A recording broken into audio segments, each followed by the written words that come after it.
Hi, I'm Grace Lynch. Welcome to another video. This is an extension of the one that was just before it, and this is going to be on the power of the Fool. The Fool is an archetype, just along with the King, the Adventurer, the Lover, the Warrior, in men's work. Doesn't hasn't gotten a lot of press, but as my individual work emerged in my life after my initiation into Mankind Project, and I began needing to, and dovetailing with this is that I have been in 12-step recovery for some time. The foundation of my 12-step recovery has been accepting uh, and feeling my feelings and all of their ramifications all the way through without reservation. It doesn't mean I act on them, it means I feel them. And when my mind does not know how to do that, then I set myself as the practice. This is back in 1994 when I initially got into my form of recovery.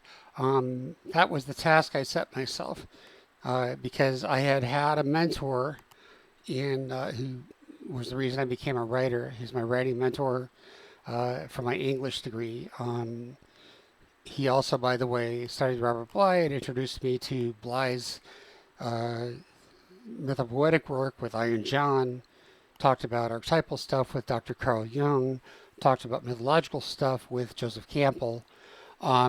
So I sort of cut my teeth as a writer inside that whole thing.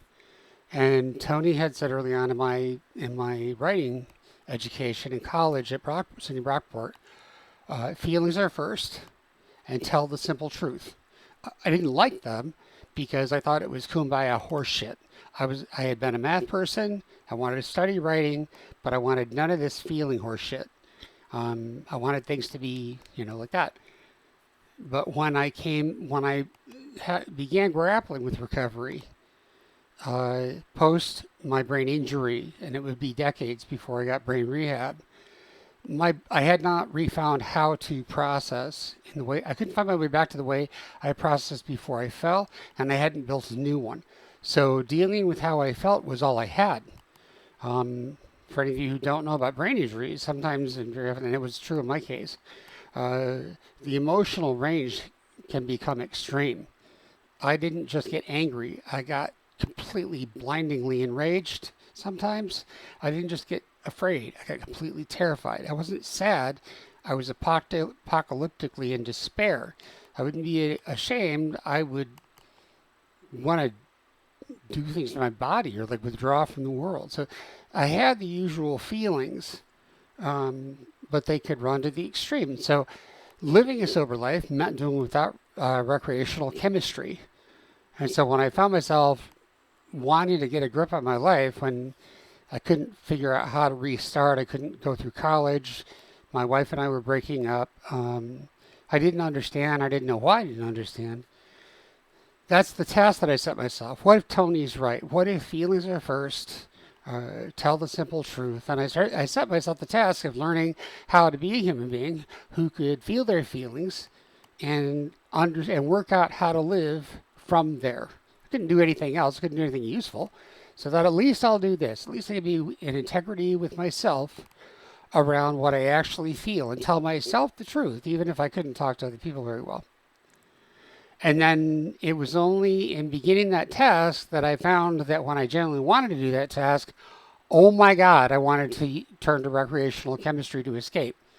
And realizing that was what drove me to go to 12-step rooms and get a sponsor and work the steps but the underlying thing was to build a life where I could feel my feelings and tell myself the truth about them and allow that awareness to reshape my understanding of what I am, the world, everything else. And that I lived like that for the rest of my life. It's the only way I know now. So when I'm trying to go through men's work and learn how to process with that, as I said in the last video, it became easier to think about since my ways of looking at the narratives of the archetypes led me to talk not only about a cognitive structure that I could share with other people, but it also brought up certain trauma things that I had no way to resolve because there was no paradigm of care. There was no professionals. There was no treatment teams. There was no there were no medical personnel that could assemble themselves into a team for me that could work with autism, brain injury, aphasia, synesthesia, and trauma. No such animal existed. So my trauma didn't give me a choice to just, you can deal with me later when you have a team. My trauma kept right on impacting my life, whether or not I had a team or a paradigm to deal with it. And my trauma affecting my life was driving my need to continue my recovery path, because otherwise I was going to go back to recreational chemistry to escape reality. I'd even quit nicotine by this point for a long time. So when I found that I had to work with both the cognitive pieces and the trauma pieces, the body pieces of the archetypes, it became no longer satisfying to remain inside narrative interpretations of the archetypes, which the groups were talking about, which led me to consider the archetypes more in terms of function. And then I started looking at and trying to rebuild a self, how my king function worked, how my warrior function worked, how my magician, how my lover.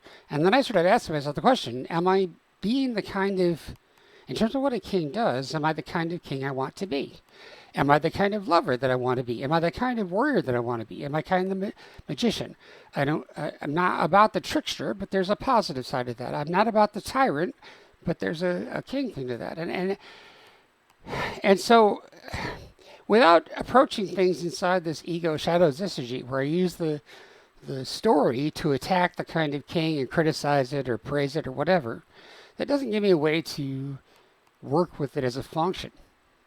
And I started evolving a notion about a perspective about evaluating what a king does. And I tried to envision my king, my inner king.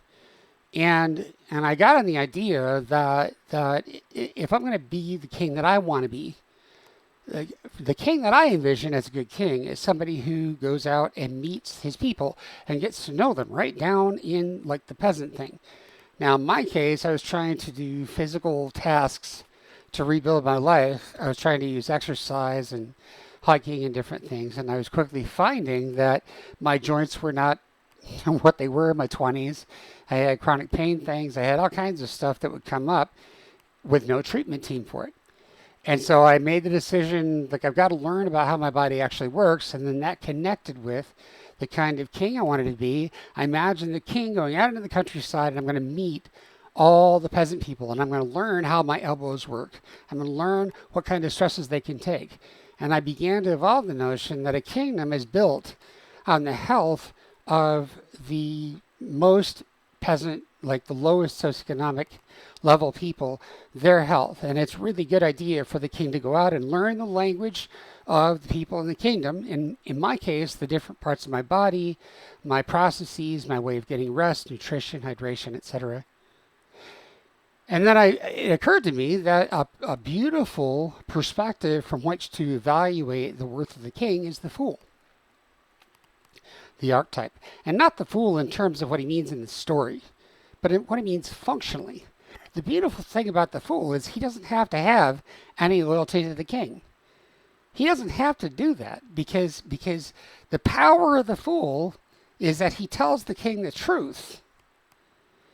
And the king has to be able to be able to have a kingdom where he's got this fool energy. And a king that can't have the fool being in his fool energy is just a weak king. The fool needs to serve that function of telling the king, the emperor has no clothes. And it occurred to me that if I engage and value the fool function, that tell myself the truth, the honest truth about how my way of demonstrating inside my own psychophysiological spiritual body demonstrates to myself, relating to myself, the kind of king I want to be, then I can learn from that if I listen to it. And then I'm part of my journey in developing, and I wrote a manuscript about this, The Path of the Spirit King, is to shape the king by listening to the fool. The fool has to listen to the boy. And it began a new process of relating with myself. So that's just an application of archetypes as function rather than as objects. So that's all. Bye.